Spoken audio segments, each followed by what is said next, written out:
Hello, my name is Judy. Welcome to the Liberated Multitasker. Today I thought we'd make a low-carb, keto-friendly lasagna. Come join me. The first thing we're going to do is get some water on to boil, and I'm going to salt it really well. We also need to brown 2 pounds of ground beef. Now this recipe makes 2 9x13s. So I would suggest, if you've never made this before, to half the recipe. I'm going to salt and pepper the meat. And now this is a cabbage I harvested from my garden.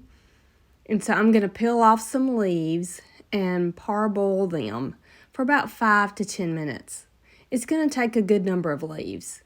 Now after I've made this recipe, I think what I would do differently is I would chop the cabbage up and either pan fry it so I didn't have a lot of water in it, or boil it and then drain it really well.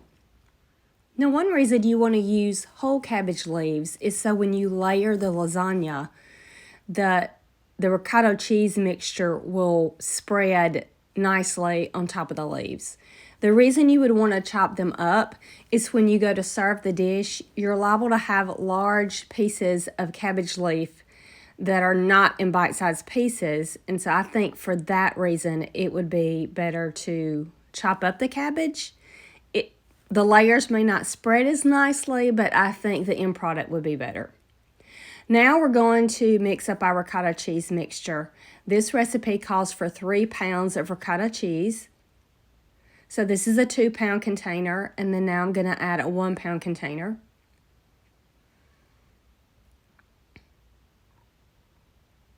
Get that all in. Now we're going to add 3 eggs.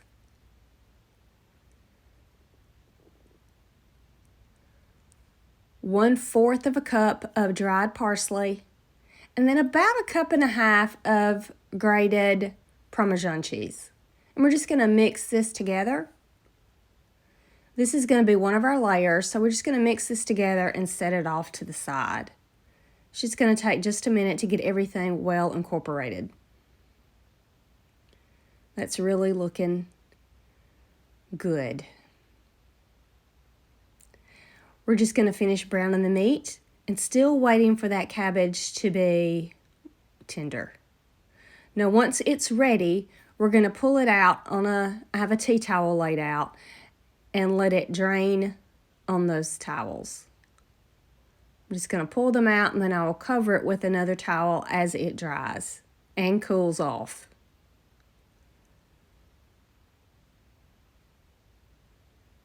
The recipe makes one 11x15, but since I don't have an 11x15 pan, I'm going to use 2 9x13 pans. So this makes a lot. Now it's time to add marinara sauce to our browned meat. I have 2 cups of homegrown tomato sauce that I froze, and then this 1 jar of no sugar added marinara sauce. It calls for 40 ounces. This jar is 24 ounces, and then I have 2 1-cup cubes, so that is exactly 40 ounces. We're just going to let this simmer and cook. I'm going to add a little bit of sauce to the bottom of our casserole pans before we begin the layering process.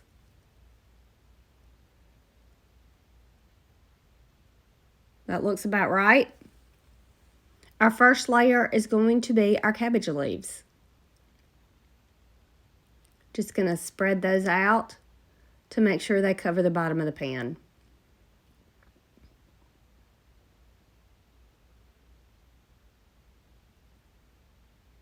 Now I'm going to move these pans so you can see better. I'm going to bring them to the other side of the stove.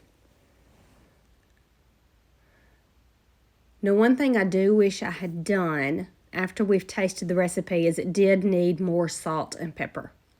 Okay, so now we have the cabbage leaves layer. Now we're going to do the ricotta cheese mixture. Scoop that on.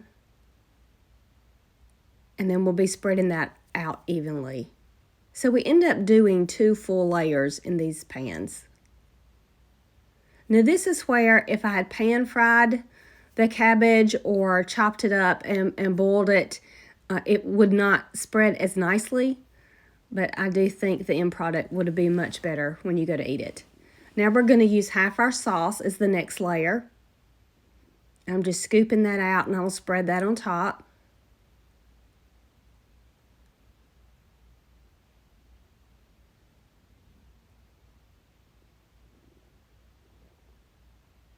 And then our next layer is going to be mozzarella cheese. Now I'm using these fresh mozzarella cheese pearls. You can use sliced mozzarella. I just figured this would be easier. And the price was about the same at my store.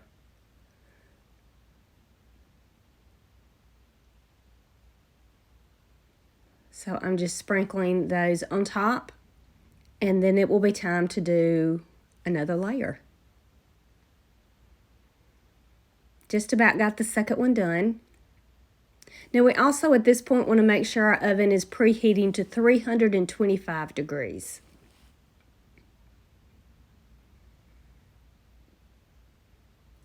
Now to layer again. A layer of cabbage,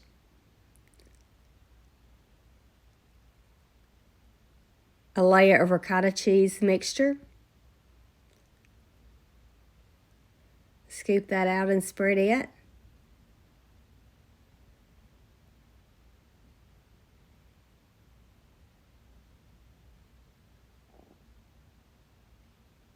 Next will be our meat sauce. I'll scoop it out. I decided just to go ahead and get ready to pour it over with a pan.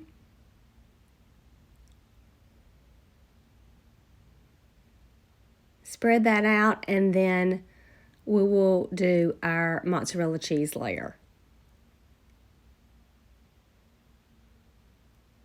So I will use one package for each one. Just sprinkling those on top.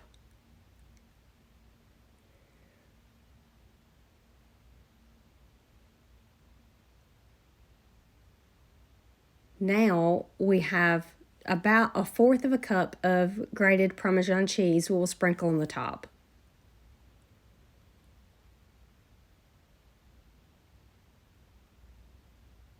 And we're going to bake it at 325 degrees for about 25 minutes. This had a great flavor. It needed a little more salt and pepper. I think next time I would chop up the cabbage. I think I would make this in the spring with zucchini noodles, but in the fall when you have fresh cabbage, I would definitely use the cabbage. It was good. We had a meal, and I have 4 freezer meals in the freezer. And you can see what this looks like when it's done. It was also just a little soupy. I should have cooked my sauce down a little bit more. It wasn't as thick as I liked, but very good, great flavor, healthy, low carb, keto friendly. It's a win. We would definitely do it again, just with a few changes. I do hope you give this recipe a try. I hope you like, share, and subscribe. And I really hope to see you again soon.